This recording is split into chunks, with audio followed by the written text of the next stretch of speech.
حضور نبی اکرم صلی اللہ تعالیٰ علیہ وآلہ وسلم کا اللہ کے دیدار سے شرف یاب ہونا، اس مسئلے پر صحابہ کرام سے لے کر ائمہ اعظام تک اور علماء کرام کی آراء، اقوال اور نقطہ نظر مختلف رہے۔ اس پر بحثیں بھی ہوئی۔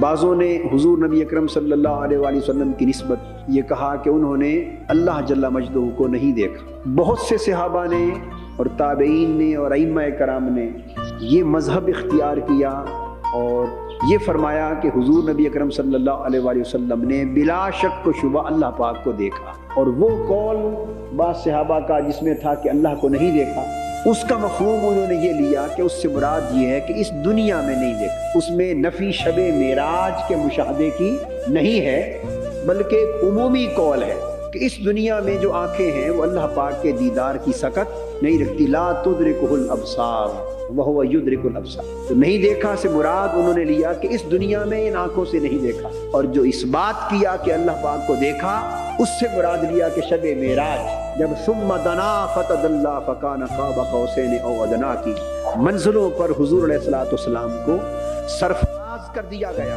اور ساری مسافتوں کو، فاصلوں کو ہٹا دیا گیا اور قربت اور وصال اپنے کمال پر پہنچا، تو وہاں حجابات اٹھا دیے گئے اور حضور علیہ الصلوۃ والسلام کو اللہ پاک نے اپنا جلوہ عطا فرمایا۔ یہ قول سیدنا امام حسن بصری رضی اللہ تعالیٰ عنہ، یہ حضرت عبداللہ ابن عباس رضی اللہ تعالیٰ عنہ کا قول اور بہت سے صحابہ کا ہے، مگر امام حسن بصری رضی اللہ تعالیٰ عنہ جب حضور علیہ الصلوۃ والسلام کی نسبت رؤیت باری تعالیٰ، اللہ کے دیدار سے شرف یاب ہونے کی بات آتی تو آپ اللہ کی قسم کھا کر کہتے کہ اللہ کی قسم ہے حضور علیہ السلام نے اللہ کو دیکھا، اللہ کو دیکھا، اللہ کو دیکھا۔ اس مسئلے پر ان کے شرح صدر اور ان کے یقین کی پختگی کا عالم یہ تھا۔ اور امام احمد بن حنبل رحمۃ اللہ علیہ سے پوچھا گیا تو آپ نے فرمایا رأى رسول اللہ صلی اللہ علیہ وآلہ وسلم ربہ، رأى ربہ، رأى ربہ، رأى ربہ، فرمایا کہ ہاں حضور علیہ السلام نے اللہ کا دیدار کیا، اللہ کا دیدار کیا، اللہ کا دیدار کیا، حتی انقطع نفسہ، اور یہ فرماتے رہے حتیٰ کہ ان کا سانس رک گیا، یعنی بار بار ان کلمات کو دہراتے رہے سانس کے ختم ہونے تک۔ مقصد کیا ہوا کہ نعیمہ کو اس مسئلے پر اتنا یقین کامل تھا کہ وہ پوری قطعیت کے ساتھ اسے بیان کرتے۔ اس مسئلے پر مختلف اقوال ہیں، مگر مذہب مختار اور اکثریت صحابہ کرام کی، تابعین کی اور ائمہ و محدثین کی اکثریت اس طرف گئی ہے کہ حضور علیہ السلام نے اللہ پاک کا دیدار کیا، اور بعضوں نے پھر یوں کہا کہ دیدار کیا اور آنکھوں سے دیدار کیا۔ بعضوں نے یہ کہا کہ حضور علیہ السلام نے اللہ جل مجدہ کی آنکھوں سے دیدار کیا اور زیارت کی۔ بعضوں نے کہا آنکھوں سے نہیں، دل سے دیدار کیا۔ بعضوں نے کہا دل اور آنکھوں سے، دونوں طریقوں سے دیدار کی۔ مختلف اقوال، یہ ایک علمی چیز ہے۔ آج میں ان کے اندر ایک تطبیق کی ایک صورت عرض کرنا چاہتا ہوں کہ مختلف اقوال ہیں، تو انہیں اگر یکجا کر کے ساروں کو ایک بنا کے سمجھا جائے تو ایک صورت تطبیق کی بھی ہے، ایک صورت تطبیق کی بھی، کہ آنکھوں سے بھی دیکھا اور دل سے بھی دیکھا، اور یہ کہنا کہ آنکھوں سے نہیں دیکھا بلکہ دل سے دیکھا، اور قرآن کا کہنا کہ دل نے اسے نہیں جھٹلایا جسے ہمارے محبوب نے آنکھوں سے دیکھا۔ تو ان ساری باتوں کا معنی کیا ہے؟ اسے سیدنا موسیٰ علیہ السلام کا جو واقعہ ہے جو طور پر پیش آیا، اس کی روشنی میں سمجھنا آسان ہو جائے۔ سیدنا موسیٰ علیہ السلام نے طور پر اللہ رب العزت کے حضور عرض کیا، رب ارنی، اے اللہ مجھے اپنا آپ دکھا، مجھے اپنے دیدار کا شرف عطا فرما۔ اس پر اللہ جل مجدہ نے فرمایا لن ترانی، اے موسیٰ تم مجھے نہیں دیکھ سکتے، اے موسیٰ تو مجھے نہیں دیکھ سکتے۔ اس جواب کے اندر ایک وضاحت پوشیدہ ہے، اس جواب کے اندر ایک وضاحت پوشیدہ ہے، اور اس نفی کے اندر ایک اس بات پوشیدہ ہے کہ تم نہیں دیکھ سکتے۔ مراد یہ ہے کہ موسیٰ مجھے دیکھا تو جا سکتا ہے، مجھے دیکھا تو جا سکتا ہے، اور میرا جلوہ حسن ممکن ہے، اور کوئی آنکھ اگر تاب نظارہ رکھتی ہو تو میرا جلوہ دیکھ تو سکتی ہے، مگر اے موسیٰ تیرے لیے یہ کام مشکل ہے، لن ترانی، تم نہیں دیکھ سکتے۔ اللہ رب العزت نے فرمایا وَلَٰكِنِ انظُرْ إِلَى الْجَبَلِ فَإِنِ اسْتَقَرَّ مَكَانَهُ فَسَوْفَ تَرَانِي، اے موسیٰ علیہ السلام ہم ایسا کرتے ہیں کہ اپنی تجلی اس پہاڑ پر ڈالتے ہیں، اور یاد رکھ لیں تجلی کسے کہتے ہیں؟ ظاہر ہونے کو۔ تجلی کسے کہتے ہیں؟ ظاہر ہونے کو۔ ہم اپنی تجلی اس پہاڑ پر ڈالتے ہیں اور تم اس پہاڑ کی طرف دیکھو، اس پہاڑ کی طرف دیکھو۔ فَإِنِ اسْتَقَرَّ مَكَانَهُ فَسَوْفَ تَرَانِي، اگر یہ پہاڑ ہماری تجلی برداشت کر گیا اور اپنی جگہ پر قائم رہا تو تم مجھے دیکھ لو گے۔ اگر یہ پہاڑ اپنی جگہ پر قائم رہا تو تم مجھے دیکھ لو۔ اب میں نے تجلی کا مفہوم عرض کیا۔ تجلی کہتے ہیں کس کو؟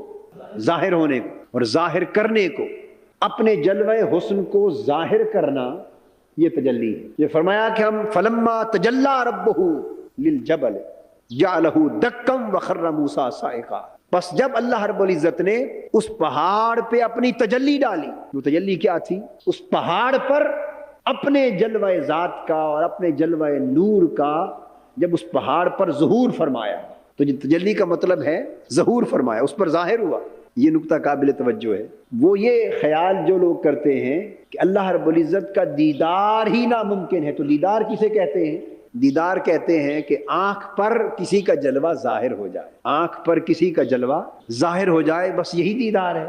اگر اللہ کا جلوہ حسن ظاہر نہیں ہوتا تو پہاڑ پر کیا ہوا؟ فلما تجلی ربہ للجبل، جب اللہ پاک اس پہاڑ پر اس نے اپنے جلوہ حسن کو ظاہر کیا، پہاڑ پر اپنے جلوہ حسن کو ظاہر کیا، پہاڑ پر ایک ظہور فرمایا، یہ ہے تجلی ڈالی کا معنی۔ پہاڑ پر اپنے جلوے کو ظاہر کیا، جعلہ دکن، وہ ظہور جلوہ ذات کو برداشت نہ کر سکا اور ریزہ ریزہ ہو کر جل اٹھا۔ وخر موسیٰ صاعقا، اور موسیٰ علیہ السلام نے اللہ پاک کے اس پہاڑ پر اس ظہور حسن کا جو نظارہ کیا تو پہاڑ تو راکھ راکھ ہو گیا، ریزہ ریزہ ہو گیا، اور موسیٰ علیہ السلام پر اس کا اثر یہ ہوا کہ وہ بے ہوش ہو کر نیچے گر پڑے۔ تو جو اثر پہاڑ پہ ہوا وہی اثر موسیٰ علیہ السلام پہ ہوا، جو اثر پہاڑ پر ہوا وہی اثر موسیٰ علیہ السلام پر ہوا، مگر فرق یہ تھا کہ پہاڑ پر براہ راست ظہور ہوا، وہ جل اٹھا۔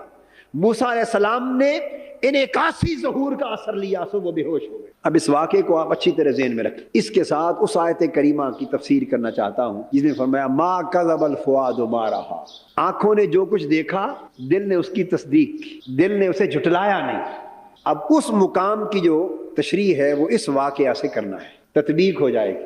پتہ یہ چلا کہ اللہ پاک نے فرمایا کہ آنکھیں براہ راست لا تدرکہ الابصار۔ اب وہ جو اقوال تھے نا کہ کسی نے کہا نہیں دیکھا، کسی نے پوچھا کیوں، تو جواب دیا کہ آنکھیں دیکھ نہیں سکتی آنکھیں۔ اب وہ سارے اقوال ہم جمع کر رہے ہیں، ہم یہ انکار نہیں کرتے اس بات کا کہ آنکھیں نہیں دیکھ سکتی، بے شک آنکھیں نہیں دیکھ سکتی، مگر باوجود اس کے کہ لن ترانی فرمایا تھا، دکھائے جانے کا ایک اہتمام تو کیا تھا کہ اس کے لیے طور کو مظہر بنایا تھا، اس پر اپنا ظہور کیا تھا، اور فرمایا تھا کہ اگر اس نے میرے جلوہ حسن کو سنبھال لیا، برداشت کر لیا، اتنی طاقت اسے مل گئی تو پھر میرا جلوہ حسن اس کے اندر آ گیا تو فسوف ترانی، پھر تم اسے دیکھنا میرا جلوہ نظر آ جائے۔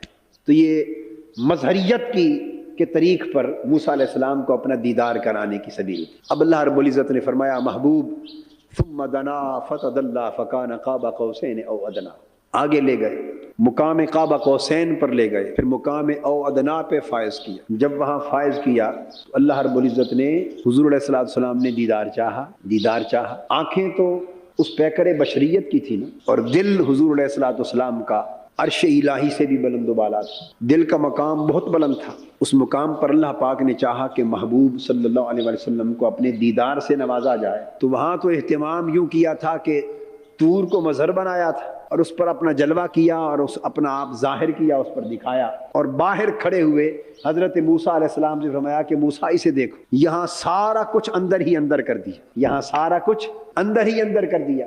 فرمایا محبوب تیرے اپنے دل کو اپنی جلوہ گاہ بناتے ہیں، تیرے اپنے دل کو اپنی جلوہ گاہ بناتے ہیں۔ وہاں تھا فلما تجلی ربہ للجبل، کہ اللہ پاک نے جب اپنے جلوہ حسن کو پہاڑ پر ظاہر کیا، اپنے جلوہ نور کو پہاڑ پر ظاہر کیا۔ اب یہاں تو نہ کوئی پہاڑ تھا اور نہ کسی پہاڑ کی حاجت تھی، ضرورت تھی۔